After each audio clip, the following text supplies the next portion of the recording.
इस वीडियो में सबका स्वागत है दोस्तों। ये वीडियो शुरू करने से पहले आपके एक फायदे की बात जरूर कहना चाहूंगा। इस वीडियो के डिस्क्रिप्शन में आप जाओगे तो आपको इस सब्जेक्ट का लिंक मिल जाएगा, जिसको आप क्लिक करोगे तो chapter by chapter, question by question सारे के सारे वीडियोस आपको मिल जाएंगे और दूसरे सब्जेक्ट के भी लिंक्स मिल जाएंगे, जिसमें chapter by chapter, question by question सारे वीडियोस मिल जाएंगे। और एक और आपको आइडिया देता हूं, मेरे चैनल को आप क्लिक करोगे तो मेरे चैनल के प्लेलिस्ट पे जाओगे तो आपको 20 के ऊपर सब्जेक्ट्स के लिंक मिलेंगे। बस आपको क्लिक करना है, जो सब्जेक्ट आपको के वीडियो चाहिए, बस आपको chapter by chapter, question by question सारे वीडियोस मिल जाएंगे। तो चैनल को जरूर सब्सक्राइब करो ताकि आपको हर रोज जो हम अपडेट करते वीडियोस वो मिलते रहें। तो हम शुरू करते हैं इस क्वेश्चन का वीडियो अभी। इन एसेंस कोऑर्डिनेशन एक जुड़ने वाली कड़ी है बट फंक्शन नहीं है। करेक्ट।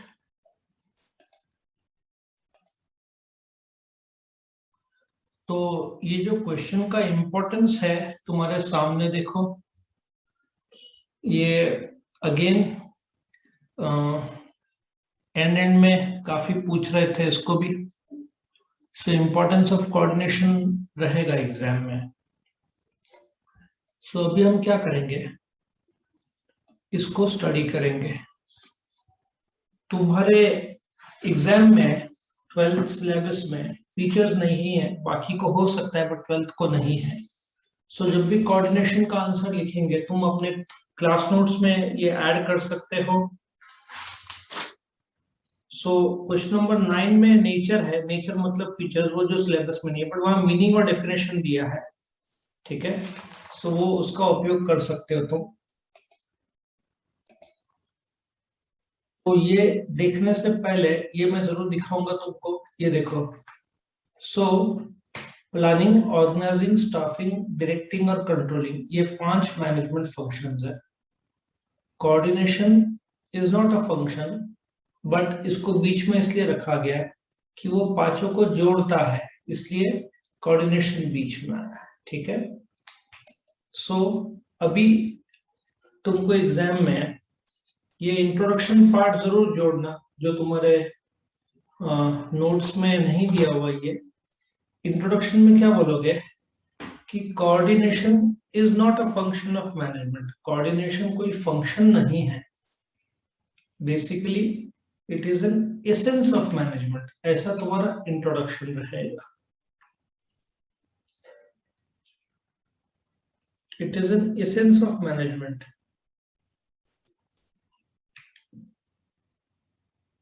B meaning.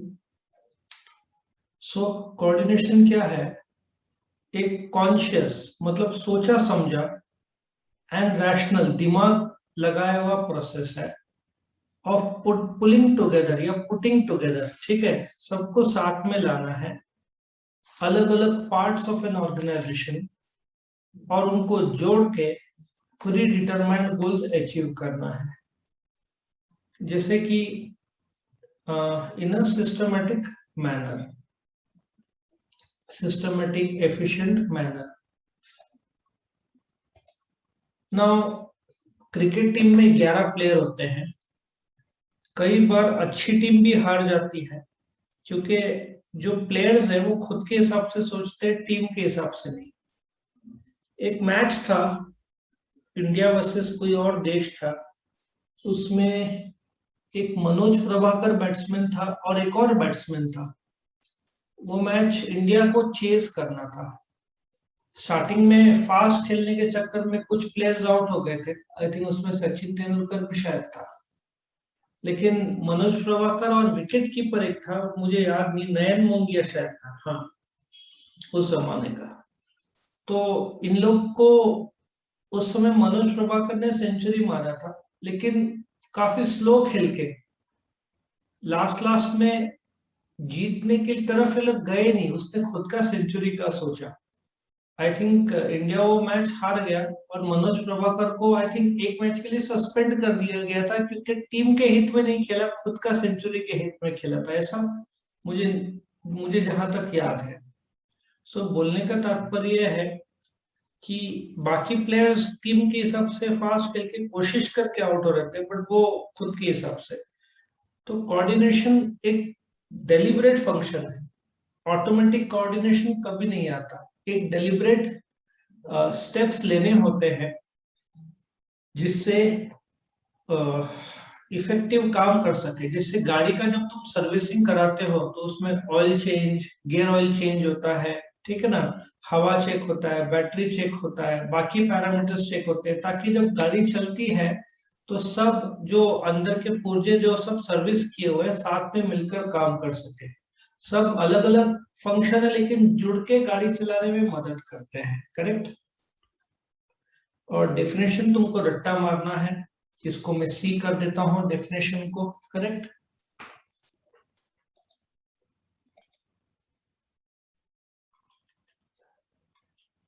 सो ये तुम्हारा डेफिनेशन है जो तुमको लर्न करना है कि कोऑर्डिनेशन इज ऑर्डरली, मतलब सही तरीके से अरेंजमेंट, ग्रुप एफर्ट को सही तरीके से अरेंज करो ताकि सब एक साथ काम कर सके, unity of action in pursuit of a common goal या पर्पस या ऑब्जेक्टिव गोल।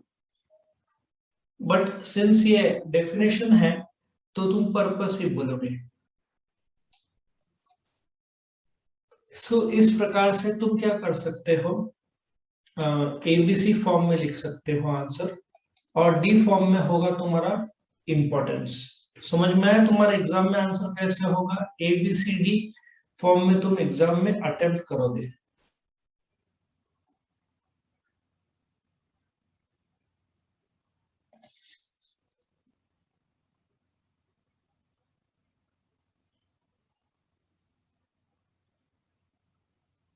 तुम्हारे सामने ये 11 पॉइंट्स मैंने दिए हैं। Let us come to one by one. पहला, key for other management function. अभी प्लानिंग तो कर दिया लेकिन ऑर्गेनाइजिंग नहीं किया, स्ट्रक्चर बना दिया कि टॉप मिडिल लोअर लेवल, लेकिन स्टाफिंग के तौर पर भरा नहीं। स्टाफिंग कर दिया बट काम नहीं दिया डायरेक्शन, और फिर कंट्रोल नहीं किया तो कैसे चलेगा। पांचों फंक्शन जोड़ के मिल के काम करना पड़ेगा। प्लान किया तो जमा भी तो करना पड़ेगा। तुमको गोवा जाना है प्लानिंग, लेकिन उसके लिए पैसा जमा करना पड़ेगा। तुमको बीच वेयर लेना पड़ेगा, ठीक है ना। हो सकता है कि गर्मी है, ये टाइम में कौन सा चल रहा है, बारिश रहेगा, लेकिन गर्मी रहता है गोवा में वैसे तो, या नासिक की तरह चिल नहीं रहता, एक अच्छा कोल्ड, एक नॉर्मल क्लाइमेट रहता है।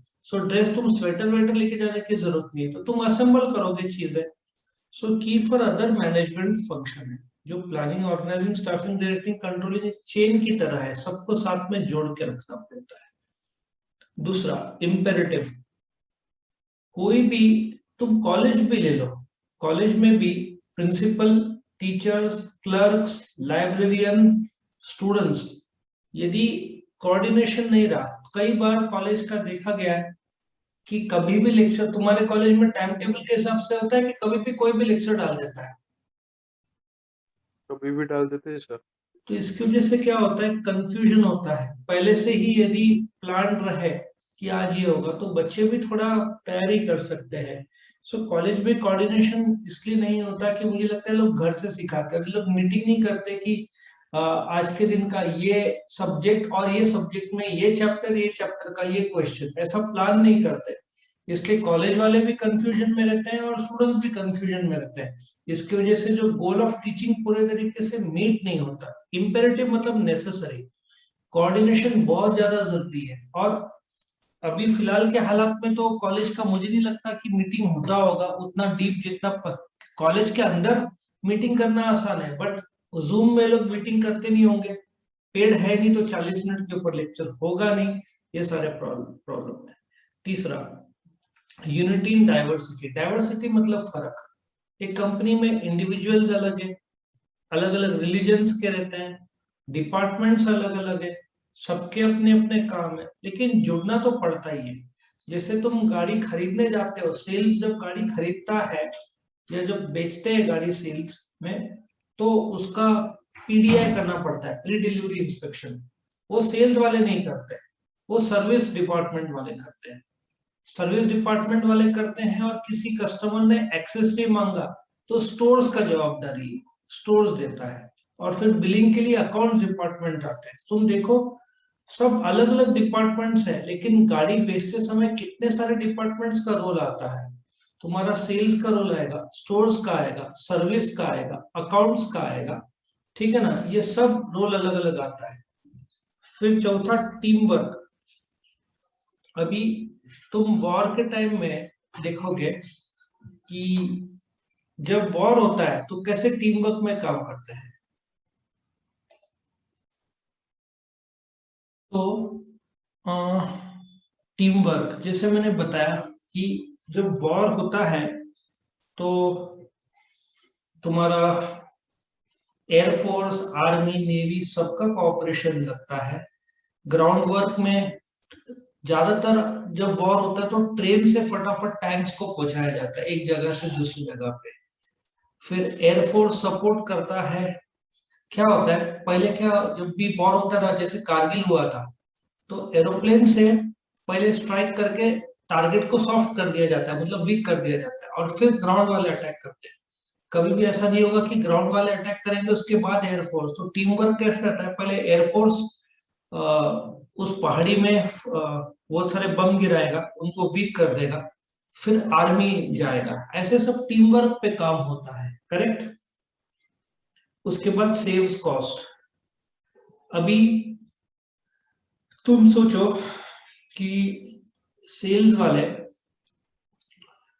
या हॉस्पिटल ले लो, हॉस्पिटल में जैसे एडमिशन होता है, एक रिसेप्शन में तुम्हारा एडमिशन होगा, बराबर है। फिर एक सर्जरी होगा, नी रिप्लेसमेंट सर्जरी, पता है तुमको। घुटने को रिप्लेस नहीं करते, घुटने में जो एक ये ऐड करते हैं मेटल का, जिससे जो तकलीफ है वो कम हो जाए। तो कैसे होता है कि वही डॉक्टर यदि सर्जरी के टाइम एनेस्थीसिया देगा, वही सर्जरी करेगा, वही फिजियोथेरेपिस्ट करेगा। एक तो स्पेशलाइजेशन नहीं, तो कहीं ना कहीं से गड़बड़ी होने का चांस रहता है। तो इसलिए हॉस्पिटल वाले क्या करते हैं कॉस्ट बचाने के लिए, एक अहमदाबाद में शेल्बी हॉस्पिटल है। एक समय इंडिया में 20% ऑर्थोपेडिक घुटने के नी रिप्लेसमेंट सर्जरी वहां पे होते थे। आई थिंक डॉक्टर का नाम गिनीज बुक में भी रिकॉर्डेड है for doing the highest knee surgery. अभी वो फैक्ट्री की तरह काम करता है। कैसे फैक्ट्री की तरह, दिन में 10-15 ऑपरेशन हो सकते हैं, 8-10, इतने तो नहीं बोल रहा हूँ मैं, 3-4 तो कम से कम होंगे ही, या 5 पकड़ लो। तो कैसे होता है, वो डॉक्टर नी रिप्लेसमेंट करेगा, बट बाकी जो सिलाई का काम, एनेस्थीसिया का काम, पोस्ट ऑपरेटिव दूसरे लोग देखेंगे। सो कॉस्ट कैसे सेव होता है, मेन सर्जरी डॉक्टर के पास जो स्किल है ना, अब डॉक्टर बाकी टाइम में वेस्ट नहीं करेगा। तो जो स्किन का जो बोलते ना, पहले स्किन थोड़ा सा काटना पड़ता है घुटने के बाजू का, राइट हैंड साइड का, तो बाद में सर्जरी होने के बाद उसको सीना पड़ता है, टाके लगते हैं। तो डॉक्टर ये सब नहीं करेगा, बाकी लोग करेंगे। सो क्या होगा, जैसे डॉक्टर ने किया ना, एक दिन सिलाई करेगा, पेशेंट बाहर, नेक्स्ट पेशेंट आएगा। सो ये डॉक्टर अपना मेन काम क्या है, घुटने का रिप्लेसमेंट का। बाकी जो एनेस्थीसिया, पोस्ट ऑपरेटिव, स्टार्टिंग में आईसीयू में रखेंगे कुछ टाइम, ये सब दूसरे डॉक्टर्स देखेंगे। तो कॉस्ट बचता है हॉस्पिटल का। वही हॉस्पिटल सिलाई करेगा, सिलाई तो नॉर्मल डॉक्टर भी कर सकता है, ठीक है ना। तो उसमें कॉस्ट सेव होता है, क्योंकि मेन हॉस्पिटल जो डॉक्टर का एनर्जी है वो मेन काम में डाला जाता है, करेक्ट। 6, reducing conflict. अभी जैसे मैंने बताया, मेंटेनेंस और जो प्रोडक्शन डिपार्टमेंट में भी कंफ्लिक्ट होता है। कैसे होता है मैं तुमको बताता हूँ। अभी कैसे होता है, सपोजिटली कार बन रहा है, कार बनने में एक प्रोसेस है जिसके थ्रू कार बनता है। अब एक प्रॉब्लम ऐसा हो रहा है कि कंपनी में नॉर्मली 3 शिफ्ट होते हैं, 8-8 घंटे के, 8 घंटे का एक, दूसरे 8 घंटे का, और तीसरा 8 घंटे का। जैसे एक आदमी का शिफ्ट खत्म हो रहा है, काम आधा हुआ है, दूसरा आदमी आएगा, वो काम को आगे बढ़ाएगा। लेकिन पहले आदमी ने यदि दूसरे आदमी को बताया नहीं कि काम कहाँ तक हुआ है, और दूसरा आदमी कुछ गड़बड़ी कर देता है, तो दोनों में झगड़े होंगे कि दूसरा वाला बोलेगा पहले को तूने ठीक से नहीं किया, दूसरा पहला वाला बोलेगा तूने ठीक से काम को आगे नहीं बढ़ाया। तो ये कन्फ्लिक्ट रोकने के लिए जाते समय जो आदमी ने काम किया है वो जाने वाला वर्कर आने वाले वर्कर को एक्सप्लेन करेगा कि कहां से आगे बढ़ाना है, तो कन्फ्लिक्ट होगा ही। इसी प्रकार से तो कोऑर्डिनेशन होता है। तो यदि नहीं बताया, कम्युनिकेशन नहीं हुआ और प्रोडक्ट में डिफेक्ट आया, तो दोनों एक दूसरे को ब्लेम करेंगे। सातवां, इंटीग्रेटिंग गोल्स। कई बार एम्प्लॉय जैसे कि खुद का गोल सेट करता है कि भाई 15 गाड़ियां बेचेगा वो, और रिलैक्स हो जाता है, लेकिन कंपनी चाहती है 25 गाड़ियां बेचना। तो अक्सर एम्प्लॉय का खुद का गोल तो अचीव हो जाएगा, लेकिन कंपनी का गोल अचीव नहीं होगा। इसको रोकने के लिए कंपनी को एक मीटिंग लेना पड़ेगा, एम्प्लॉय को बताना पड़ेगा कि तेरा गोल,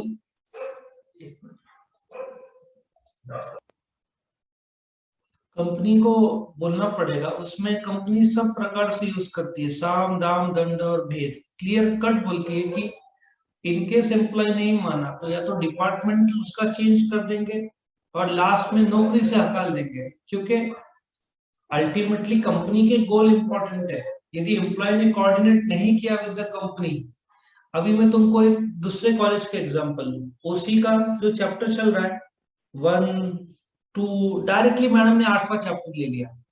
चैप्टर तुम चेंज कर सकते हो, कोई प्रॉब्लम नहीं है, लेकिन बच्चों को पहले ऑर्गेनाइजेशन क्या है वो तो बताओ। Sole trading, HUF firm, company, ये पूरा गलत टीचिंग है। जब तक तुम ऑर्गेनाइजेशन कौन से बताओ नहीं, तुम आखिरी चैप्टर जो मैनेजमेंट का है, मैनेजमेंट क्या है, लोगों से काम करवा के लेना है। तो मैडम ने क्या किया, डायरेक्टली 8वां चैप्टर शुरू किया वो स्कूल में। तो बोलते हैं ना, इंटीग्रेशन कैसे होगा, बच्चे लोग को मैनेज, पहले तो कंपनी क्या है वही नहीं पता, तो मैनेजमेंट काय का समझेगा। तो ये गलती की है। तो सीधी बात है, टीचर आपने खुद के सीक्वेंस में चल रही है, यूनिवर्सिटी को नहीं, कॉलेज को नहीं, वैसा। ठीक है। 8वां, ग्रोथ इन साइज।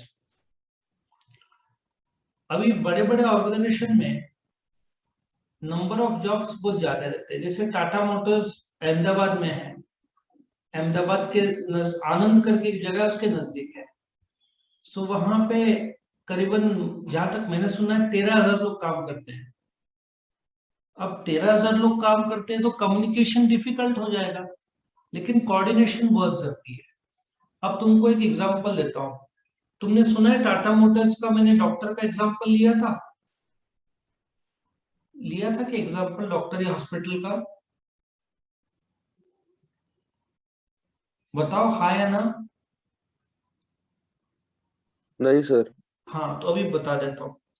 तो वहां पे ना इतने सारे लोग हैं, मशीन में काम होता है, और गांव में है, मतलब वहां पे कभी कभार फैक्ट्री में सांप भी आ जाते हैं।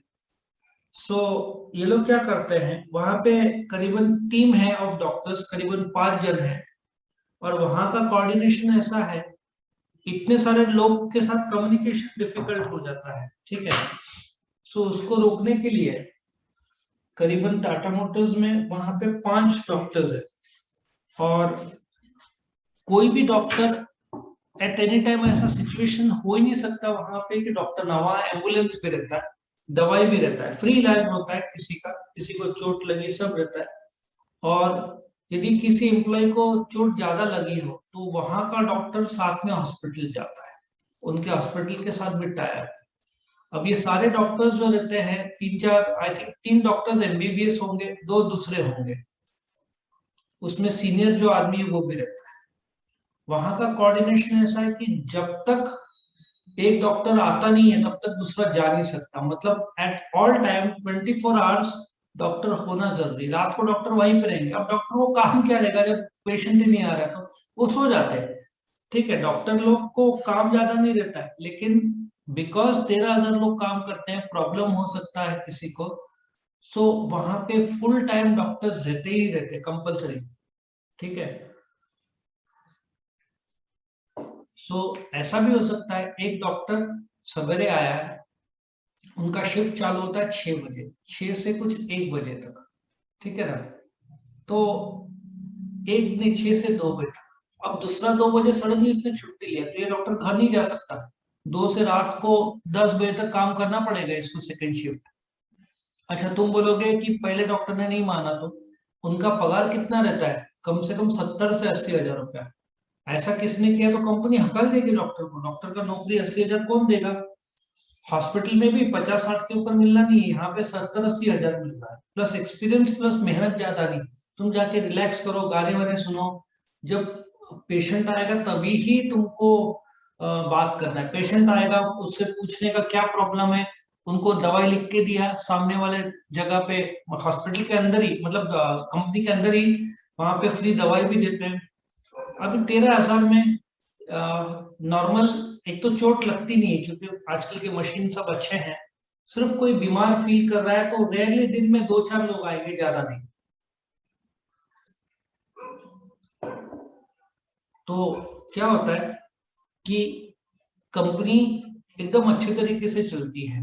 तो ऐसे केस में 13 हजार लोग, बोलने का तात्पर्य था कि डॉक्टर्स लोग कोऑर्डिनेशन कैसे करते हैं, 13 हजार लोग को कैसे संभालते हैं, कि दवाइयाँ फुल टाइम रहता है, एम्बुलेंस फुल टाइम रहती है, डॉक्टर्स फुल टाइम रहते हैं।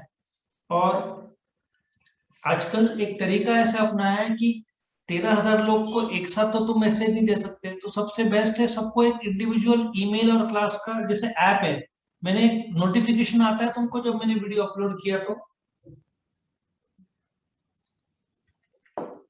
Yes sir.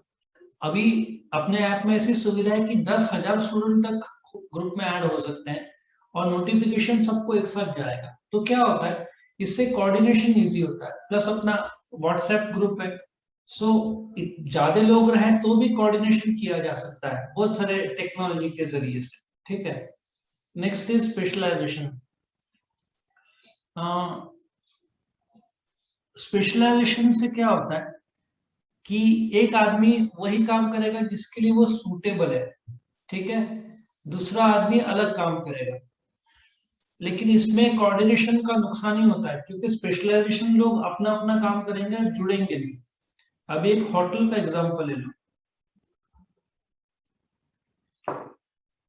होटल में वेटर सिर्फ ऑर्डर ले और कुछ नहीं करे, होटल में वेटर को ऑर्डर लेके पहले तो कैशियर के पास जाना पड़ेगा, बिलिंग के लिए बिलिंग के पास जाना पड़ेगा, फिर इसके पास जाना पड़ेगा किचन में, शेफ को देना पड़ेगा। शेफ में भी यदि कोई आदमी सिर्फ चाइनीज बनाता है तो वहां से वो चाइनीज वाले के पास जाएगा, हो सकता है चाइनीज वाला मिक्स करेगा पर काटेगा नहीं, काटने वाला कोई और रहेगा। तो कैसे होता है कि स्पेशलाइजेशन से आउटलुक बहुत छोटा हो जाता है, जैसे चाइनीज बनाने वाला सिर्फ चाइनीज बनाएगा तो वहां पे कोऑर्डिनेशन डिफिकल्ट होता है क्योंकि उसको जो प्याज या जो है ना गोभी सब काट के चाहिए, उसमें भी एक तरीका चाहिए अलग से, तो उसको एक हेल्पर दिया जाएगा, इस प्रकार से तो काम होता है। तो स्पेशलाइजेशन में लोग एकदम अलग हो जाते हैं क्योंकि वो उसी फील्ड में मास्टर रहते हैं, उनको जोड़ना डिफिकल्ट है, सो कोऑर्डिनेशन स्पेशलाइजेशन वाले लोग को जोड़ते हैं। करेक्ट। 10वां एंश्योर्स इंटीग्रेशन इंटीग्रिटी। अभी आजकल क्या होता है, जो मशीन्स है, जैसे बॉश कंपनी की कुछ कुछ मशीन्स है, पहले क्या था कि 14-15 लोग मिलके, जैसे कपड़ा आया उसको एक जन काटेगा, फिर एक जन सिएगा, एक जन बटन लगाएगा, तुम समझ रहे हो, इंटीग्रेशन, अलग अलग अलग लोग एक के बाद करेंगे। आजकल मशीन आ गए जो 28 काम एक साथ करके डायरेक्टली आउटपुट निकाल के, तुम रॉ मटेरियल डालो उसके बाद एक अपने आप प्रोसेस होते जाएगा और आउटपुट निकलेगा। तो उसी प्रकार से कोऑर्डिनेशन में इंटीग्रेशन बहुत ज्यादा लगता है, खास करके ऐसे जगह ऑटोमोबाइल कंपनीज में जब मैन्युफैक्चर करते हैं। अभी मारुति कंपनी ले लो, अभी आज का ही न्यूज मारुति कंपनी का, मारुति कंपनीज को क्या होता है, इलेक्ट्रॉनिक आई थिंक एक चिप लगता है, ठीक है, एक चिप लगता है, तो वो चिप आराम से मिलता नहीं है, ठीक है। इस साल वो चिप नहीं मिल रहा है, इसकी वजह से जो आउटपुट आना है इस साल थोड़ा सा कम आएगा। 5% से कम हो सकता है, इसमें कोई गलती नहीं। कोऑर्डिनेशन किसका नहीं हो रहा है? चाइना से रॉ मटेरियल कम आ रहा है, ठीक है। तो आज ही मैंने न्यूज पढ़ा कि 4,600 करोड़ का टर्नओवर कम करना पड़ेगा उनको, क्योंकि मैन्युफैक्चर कम होगा। और ये मारुति को ही नहीं, वर्ल्ड के सारे ऑटोमोबाइल कंपनीज को ये प्रॉब्लम आ रहा है, क्योंकि चिप्स कम आ रहे हैं और अभी से प्रॉब्लम शुरू हो गया है, मतलब आउटपुट कम ही होना है। वैक्सीन का कैसे हुआ था अपना देश में? तुम हॉस्पिटल में जाओ, वहां पे बोर्ड लगा रहता है आज अवेलेबल नहीं है। देखा है तुमने कभी बोर्ड? एक जगह फ्री मिलता है, एक जगह पेड। पेड में तो मिल जाता है, लेकिन फ्री में कभी कभार बोर्ड लगता है वैक्सीन अवेलेबल नहीं, कल आओ, ऐसे चालू रहता है शॉर्टेज। तो इंटीग्रेशन इसमें बहुत जरूरी हो जाता है। अब मारुति क्या करेगा? जो जिसका डिमांड ज्यादा है, प्रॉफिट ज्यादा है, वही कार बनाएगा, बाकी वेटिंग में रखेगा।